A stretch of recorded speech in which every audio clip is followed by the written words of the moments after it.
ডিসেম্বরে আমি আমার একটা দুঃখের কাহিনী ভিডিও করেছিলাম, যেটা আমি এখন ছাড়ছি। কারণটা কি জানো?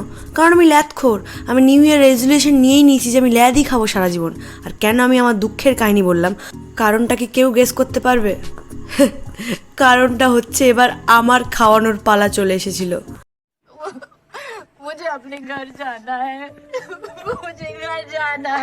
ভাবতেই কেমন বুকটা এখনো ধকধক করে ওঠে। যাই হোক, বুকে ব্যথা চেপে রেখে আমরা চলে গিয়েছিলাম হাটারি রেস্টুরেন্টে। তো আমরা মোটামুটি সন্ধ্যে 7:30 8টা নাগাদ ওখানে পৌঁছে গিয়েছিলাম। আমাদের প্ল্যানিং ছিল ডিনার করার। আমার অলরেডি কিন্তু বার্থডে 2 মাস আগে হয়ে গিয়েছে, কিন্তু তাই বলে তো আমি রেহাই পেতে পারি না। এরা দুজনে কখনোই আমাকে রেহাই দেবে না। তো আমরা আমাদের জায়গায় চয়েস করে নিয়েছি, আর এরপর একটু বার্থডে সেলিব্রেট হচ্ছিল। হে হে হে হে।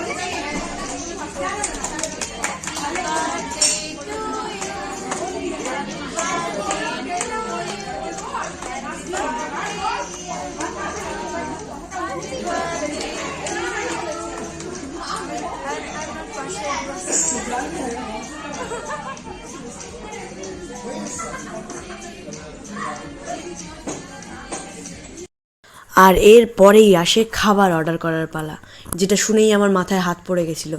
ভাই তোরা আমার এত খসাস না, এত খসাস না। এখানকার চাইনিজ খাবারগুলো খুব ভালো ওরা বললো। তো প্রথমেই আমরা নিয়ে নিয়েছিলাম দরবারি ফিশ টিক্কা, যেখানে মোটামুটি 6 পিস ছিল।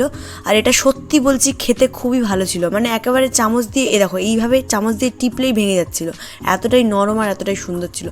তো আমি সুমনাকে বলছিলাম একটু রিভিউ দিয়ে বল, আমি তোকে খাওয়াচ্ছি, কেমন লাগছে। বাট স্টার্টারের আইটেমটা সত্যি খুব ভালো ছিল। যাই হোক, এভাবেই কথা বলতে বলতে আমাদের কাছে চলে এলো মেন আইটেমগুলো, যেখানে আমরা নিয়েছিলাম chicken fried rice, chef special chicken, butter naan আর মশালা কুলচা। আর ওখানে ওদের খাবারের যা কোয়ান্টিটি ছিল, দিব্যি 2 থেকে 3 জনের হয়ে যায়। ইভেন ওরা নিজেরাও বলে দিচ্ছিল যে এক একটা প্ল্যাটার কিন্তু শেয়ারেবল, মানে দুজনে আরামসে খেয়ে নিতে পারে। আর আমাদের যা খাওয়ার ধরন, আমরা 3 জনেই খেয়ে নিতে পারবো একটাতে। আর খাবারটা খুব ভালো লাগছিল বলে আমি একটু নাচানাচি করছিলাম। আমি একটু মনে মনে ভাবছিলাম, আরে আগে খেয়ে তো নি, তারপর পিছন ফাটার চিন্তা পরে করব। আর এই যে আমাদের সব শেষ করার পর এইটা তবু এক্সট্রা ছিল, আমরা কখনোই খাবার নষ্ট করি না, তাই আমরা প্যাকিং করে নিয়েছিলাম। এরপরে আসে যে সময়, যে মাহেন্দ্রক্ষণ, যেখানে একটা কাগজ দেখে আমার মাথা ঘুরে যাওয়ার অবস্থা হয়, আমার কপালে হাত পড়ে যায়, আমার সম্পত্তি লিখে দেওয়ার মতো মানসিকতা চলে আসে। সেই সময়টা চলে আসে। আমি টিস্যু নিয়ে নিচ্ছিলাম নাক চোখগুলো মোছার জন্য, ভাবছিলাম এই কেঁদে ফেলি, ওই কেঁদে ফেলি, কিন্তু কিছু করার নেই। মান সম্মানের ব্যাপার, টাকা আমাকে খসাতেই হবে। তো যাই হোক, সর্বশান্ত হওয়ার পর এই যে আমাদের এক্সট্রা খাবার আমরা প্যাকিং করে নিয়ে নিয়েছি, আর এই যে কেকও অনেকটাই বাকি ছিল। এইবার আমাদের ফেরার পালা। মোটামুটি বলতে গেলে এখানকার খাবার সত্যিই খুব ভালো ছিল। আর এখানে যদি কেউ যাও তো আমি হাইলি রিকমেন্ড করবো এখানকার চাইনিজ খেতে, কারণ সত্যি এখানকার চাইনিজগুলো খুবই ভালো ছিল, মানে সত্যি খুবই ভালো ছিল। বিশেষত আমি বাইরে গেলে ফিশের কোনো আইটেম খাই না, খেতে ভয় পাই, কিন্তু এখানে ফিশের আইটেমটা অসাধারণ ছিল। আর এই যে আমাদের খাওয়া দাওয়া শেষ। ও হ্যাঁ, আমাদেরকে তো মৌরি আর মিশ্রিও খেতে হবে। তো এই যে আমরা সব লাস্ট মোমেন্টে দেখে নিচ্ছিলাম কিছু ফেলে টেলে যাচ্ছি কিনা, কারণ আমার ফোন ফেলার খুব একটা বদভ্যাস আছে। এই যে আজকের মতো আমাদের গেলার পর্ব এখানেই শেষ। এবার আমাদের বাড়ি ফেরার পালা। আর অনেকটাই রাত হয়ে গিয়েছিল, আমাদেরকে এবার ফিরতে হবে।